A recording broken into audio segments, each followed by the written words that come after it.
Stage ஏறும்போது சீக்கிரம் முடிஞ்சிடும், எல்லாம் கொஞ்சம் கொஞ்சமாக தான் பேசுவாங்கன்னு நினச்சேன். நான் நினச்சது.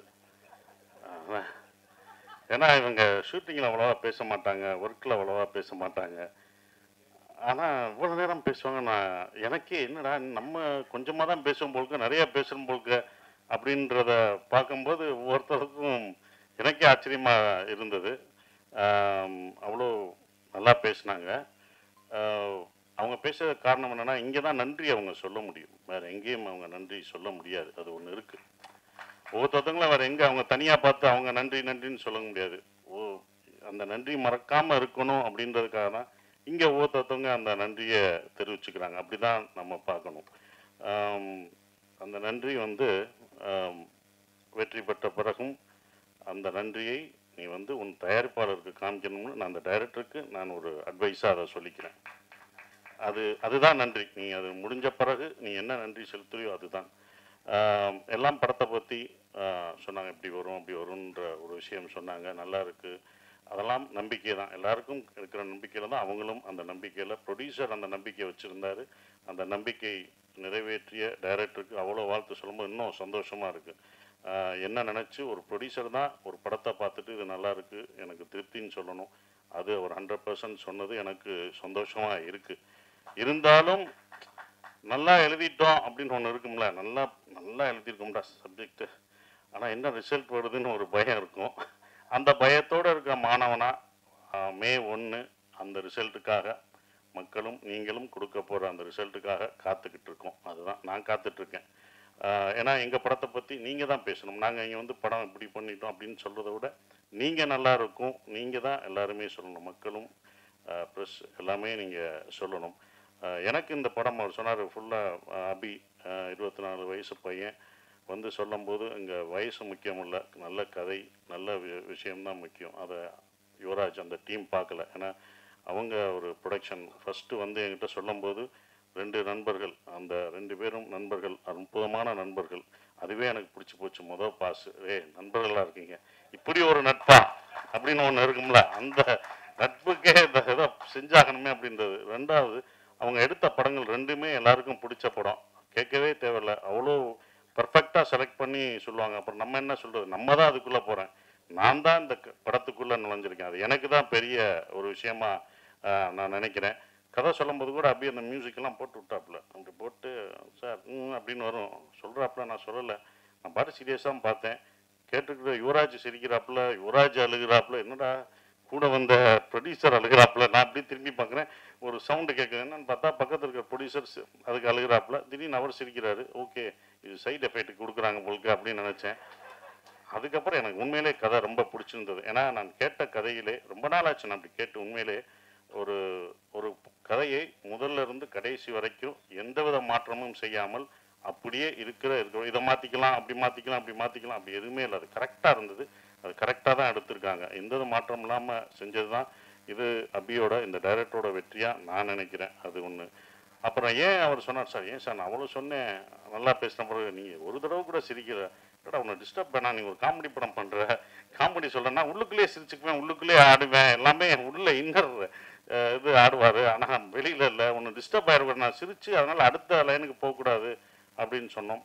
அதுக்கப்புறம் தான் சிம்ரன் மேடம் இந்த படத்துக்கு அப்போ சொல்லும் போது எனக்கு இல்லை, சிம்ரன் மேடம் நடிக்கிறாங்க அப்படின்னா, சார் சிம்ரன் மேடம் கதை சொல்ல போகிறேன், இப்படி என்ன சொல்லுங்க, தான் எனக்கு ஒன்று போடுவேன், மியூசிக்கை போட்டு அப்படி இப்படி நடிச்சு காமிப்பேன், அதை அவங்களுக்கு பண்ண அவங்களுக்கு பிடிச்சிரும். அப்படியா சார், கண்டிப்பாக பிடிக்கும்டா அப்படின்னு அடுத்தவங்க ஓகே பண்ணிட்டாங்க. அவங்க ஏன் ஓகே பண்ணால் அந்த கதை அவங்களும் இதில் வந்தது வந்து எல்லாம் கேட்டது. சிம்ரன் நீங்கள்மா எப்படி, ஏன்ப்பா நாங்கள் நடிக்கக்கூடாதாப்பா சிம்ரன் மேடத்தோட? இல்லைங்க, நீங்கள் கிராமம்னா கிராமத்திலே எப்படி விவசாயம் பார்த்துட்டு இருக்கோம்னா ஏன் அங்கே நடிக்கக்கூடாதா, எங்களுக்கு சிம்ரன் கிடைக்கக்கூடாதா? இது என்ன எல்லாரோடைய ஏக்கம் தான்ப்பா, அது எல்லாரும் இது பண்ணுறதுனால அதனால் எங்களுக்கு கிடைக்கக்கூடாதா? என்ன எப்படி எப்படி எப்படின்னா உங்களுக்கு என்னப்பா, அது அப்படிதான் கதை பாருங்க அப்படின்னா. அப்படிதான் சிம்ரன் மேடத்தை எல்லாம் கேட்குற கேள்வி. படம் பார்க்கும்போது உங்களுக்கு தெரிஞ்சிடும் எதுக்கு சிம்ரன் மேடம் இந்த படத்தில் எல்லாருக்கும் பிடிச்சவங்க சிம்ரன். அது கண்டிப்பாக இந்த படத்தில் அந்த குடும்பமாக உங்களுக்கு என்னையும் சிம்ரன் என் குழந்தைங்க பசங்க எல்லாத்தையும் அவங்களுக்கு அது பிடிக்கும்.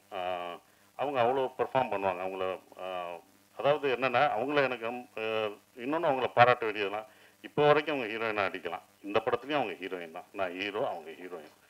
ஸோ அவங்க எப்போவும் ஹீரோயினாக நடிக்கலாம். ஸோ அது ரொம்ப அற்புதமாக பெர்ஃபார்ம் பண்ணாங்க. அவங்கள வந்து எல்லாருமே வரும்போது சிம்ரன் மேடம் கொஞ்சம் பயந்தாப்புல, டைரக்டர் சிம்ரன் மேடம் இருக்காங்க, இவங்க இருக்காங்க அப்படின்னு நிறைய பயப்படுவார். ஸோ அதெல்லாம் தவிர்த்துட்டு பாஸ்கர் சார் இப்படி போய் பேசி இப்படி பண்ணு எல்லாம் சரியாயிடும் அப்படின்னு சொல்லி அப்படி தான் பண்ணது.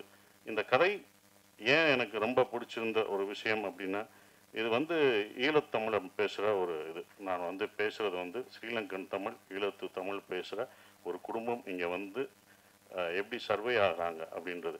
இது பார்க்கும்போது உங்களுக்கு காமெடியாக தெரியும், காமெடியாக இருக்கும். எப்படின்னு யூஸ்வலாக ஸ்ரீலங்கன் படமோ ஒரு ஈழத்தமிழர் படங்கள் எடுக்கும்போதோ அது சோகமாகவும் கஷ்டமாகவும் தான் நம்ம பார்த்துருப்போம். இந்த படம் சந்தோஷமாக இருக்கும், உங்களுக்கு சிரிக்க வச்சுட்டே இருப்போம். ஆனால் உள்ளுக்குள்ளே உங்களுக்கு ஒரு விஷயத்த சொல்லிக்கிட்டே இருப்போம், அவங்க வலிகளை.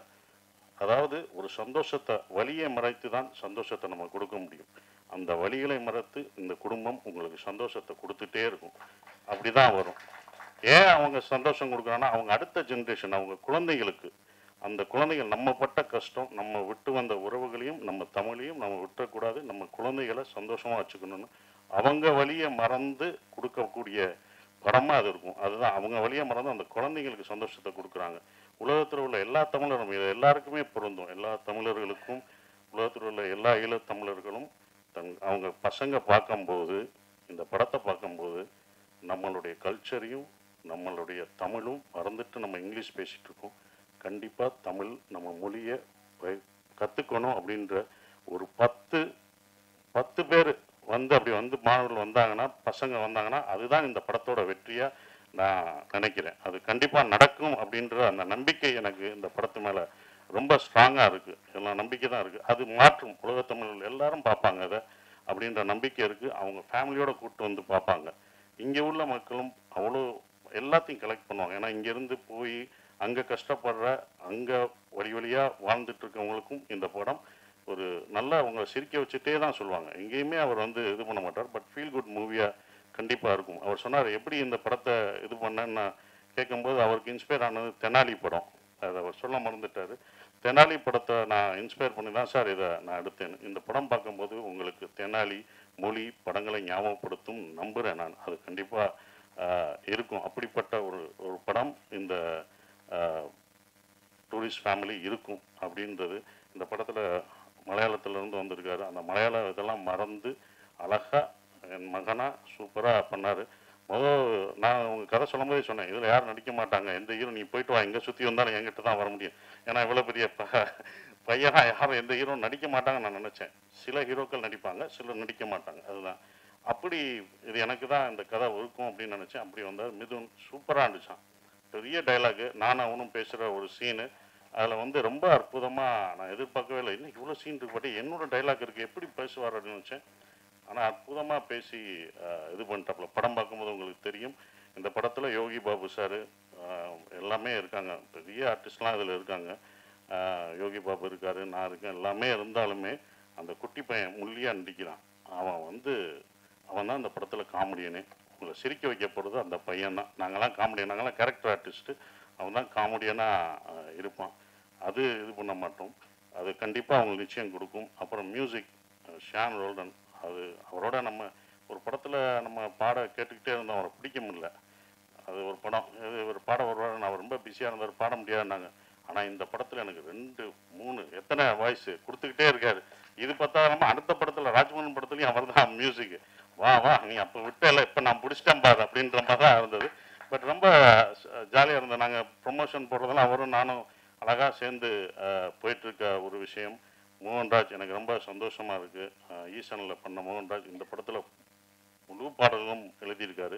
அடிக்கடி அவரை பாராட்டி சொல்லும் போதெல்லாம் எனக்கு நான் ஜெயித்த மாதிரியே அப்படி இருக்கும். அவரை பற்றி சொல்லும்போது, சார் தேங்க்யூன்னு சொல்கிற மாதிரி. மோகன்ராஜ் சார் அப்போவே அவர் நல்லா தெரிஞ்சிருக்குன்னு சொல்லி, இல்லை இதெல்லாம் எழுதியிருக்காரு, எனக்கெல்லாம் தெரிலங்க, இங்கே எந்த பாட்டு எழுதியிருக்காங்க, இந்த பாட்டு எழுதியிருக்கான்னு ஷாண்டோல்னு சொல்லுவாங்க. தெரியுங்க அவர்கிட்ட, நான் அப்போ இருந்து சொல்கிறேன், பின்னாடி உட்காருங்க, முன்னாடி உட்காருங்க, முன்னாடி உட்காருங்க. இன்னைக்கு முன்னாடி உட்காந்துருக்காரு. இப்போ தான் நீங்கள் எல்லாருக்கும் தெரியுவீங்க. இந்த முன்னுக்கு வர்றதுக்கு தான் இத்தனை வருஷம் நம்ம எழுதுறதுல யார் எழுதுன்னு தெரியாது, உங்கள் முகம் தெரியும். இப்போ உள்ள கவிஞர்கள்லாம் ஒரு பாட்டு எழுதிட்டு முகத்தை அப்படியே காமிச்சுக்கிறாங்க, ஆடுறாங்க. அதனால தான் இந்த படத்தில் ஆட விட்டுருக்கோம். அவரை வாங்க ஆடுங்க, அப்படியே இருட்டுக்குள்ளே போகிறாரு. ஏற்கனவே முகம் தெரியலன்னா இங்கே ஆட வைக்கணும் அப்படின்னு சொல்லிட்டு இருட்டில் தான் ஆடிடுவார். அப்பயும் கூப்பிட்டு வந்து இந்த படத்தில் ஆட வச்சுருக்கோம்.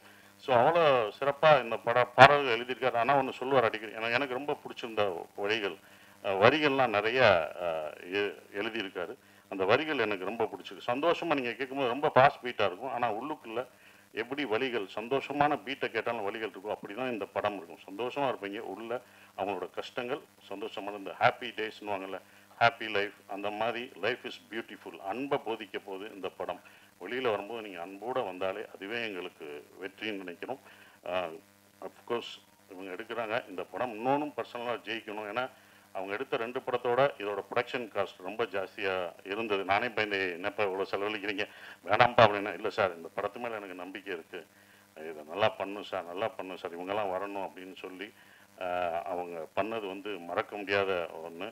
அவங்களுடைய நம்பிக்கைக்கு இந்த படம் வெற்றி பெற்று அவங்களுக்கு என்ன செலவழிச்சாங்களோ அந்த காசு வந்து கொடுத்துட்டாலே எனக்கு ரொம்ப, ஒரு ப்ரொடியூசராக நான் சந்தோஷப்படுவேன். அது வரணும், அப்போ தான் அது நல்லா இருக்கும்னு நான் நினைக்கிறேன். மற்றபடி இதை நீங்கள் தேட்டரில் May 1 படம் ரிலீஸ் ஆகுது, நீங்கள் பாருங்கள். நானும் உங்களோட சேர்ந்து அதை ரசித்து பார்க்குறேன். மறந்துடாதீங்க, நீங்கள் தான் உங்களோட ஆதரவை தரணும். May 1 மறந்தாமல் பாருங்கள். தேங்க்யூ.